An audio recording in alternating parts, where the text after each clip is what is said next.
Esse daqui é o ranking de títulos da Copa do Mundo e a maior vencedora eu aposto que você já sabe. Espanha e Inglaterra aparecem na lista com um título mundial cada. Os espanhóis venceram a Holanda na final da Copa de 2010 lá na África do Sul. E os ingleses tiveram a honra de levantar a taça em casa lá na final de 1966. E nesse ranking, 3 seleções são bicampeãs mundiais.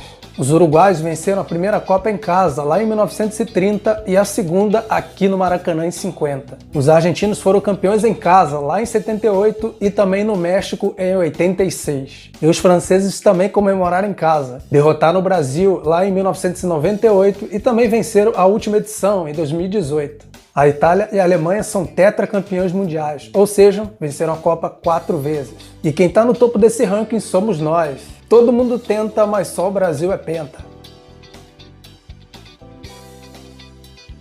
Em toda a história da Copa do Mundo, apenas 6 seleções conseguiram levantar a taça de campeão mundial em seu território. 2 delas são aqui da América do Sul, mas não foi o Brasil. A primeira foi o Uruguai, na primeira edição, lá em 1930. Lá no Estádio Centenário, derrotaram a Argentina na final por 4-2. E esses mesmos argentinos repetiram a proeza dos uruguaios na Copa de 78. No estádio do River Plate, diante da sua torcida, derrotou a Holanda por 3-1 e conquistou ali seu primeiro título mundial. As outras todas foram europeias. A Itália, na segunda edição de Copa, lá em 1934, a Inglaterra, lá em 66, recebeu a taça de campeão no estádio Wembley das mãos da Rainha Elizabeth. A Alemanha, em 74, conseguiu seu segundo título mundial naquela altura no estádio em Munique. Venceram a Holanda, Laranja Mecânica, na grande final de virada. E a última felizarda foi a França, na Copa de 98, onde derrotaram a seleção brasileira por 3-0, com direito a 2 gols de cabeça do Zidane. Será que o Catar tem alguma chance de entrar nessa lista?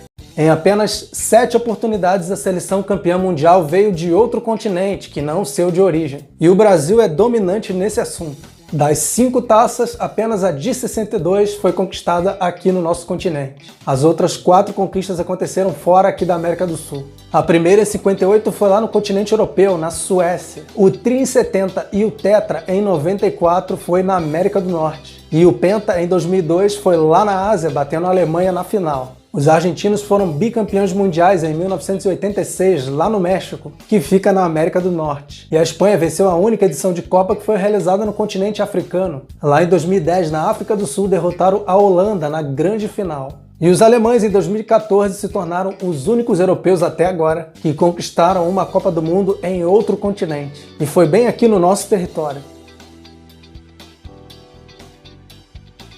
Todas as seleções campeãs mundiais carregam em suas histórias pelo menos um mico. A Espanha, por exemplo, que foi campeã pela primeira e única vez na Copa de 2010, caiu na fase de grupos na Copa seguinte. O mico dos alemães tetracampeões mundiais pode ser igualado a esses aí dos espanhóis. Levantaram a taça aqui no Brasil em 2014 e caíram na fase de grupos em 2018 na Rússia. Os hermanos argentinos choraram muito quando caíram ainda na fase de grupos na Copa de 2002, mesmo sendo uma das favoritas. O caso dos franceses nessa Copa foi até pior. Depois de conquistarem a Copa de 98, a Eurocopa e até a Copa das Confederações, ficaram na lanterna do seu grupo e não fizeram um golzinho sequer. O mico dos italianos foi recente, e você deve imaginar qual foi. Depois da reformulação no elenco pela não ida à Copa de 2018, a Itália foi campeão da Euro 2021, mas conseguiram a proeza de serem eliminados para a Macedônia do Norte jogando em casa. E é claro, nem a nossa seleção escapa. Há quem diga que aquela final da Copa de 50 era o nosso maior fantasma, até o 7-1 no Mineirão.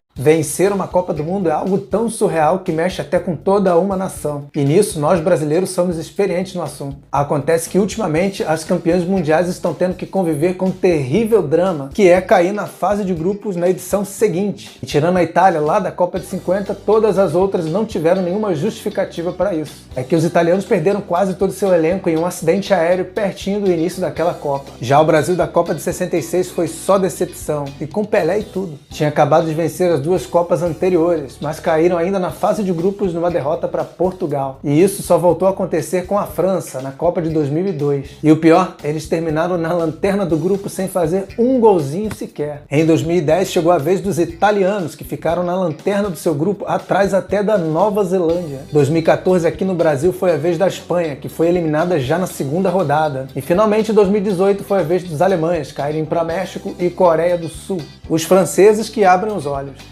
Essas foram as maiores goleadas sofridas pelas campeãs mundiais na Copa do Mundo. Os uruguaios tomaram um vareio da Dinamarca na Copa de 86 pelo placar de 6-1. Os argentinos também levaram uma goleada por esse placar. Foi lá na Copa de 58 e a responsável foi a Tchecoslováquia. A Inglaterra foi nas oitavas da Copa de 2010. Perderam para a Alemanha pelo placar de 4-1. Os alemães, por sua vez, foram derrotados pela Hungria lá na Copa de 54 pelo placar de 8-3. A Itália foi mais conservadora, levou 2 goleadas pelo placar de 4-1. Uma para a Suíça na Copa de 54 e a outra para o Brasil na final da Copa de 70.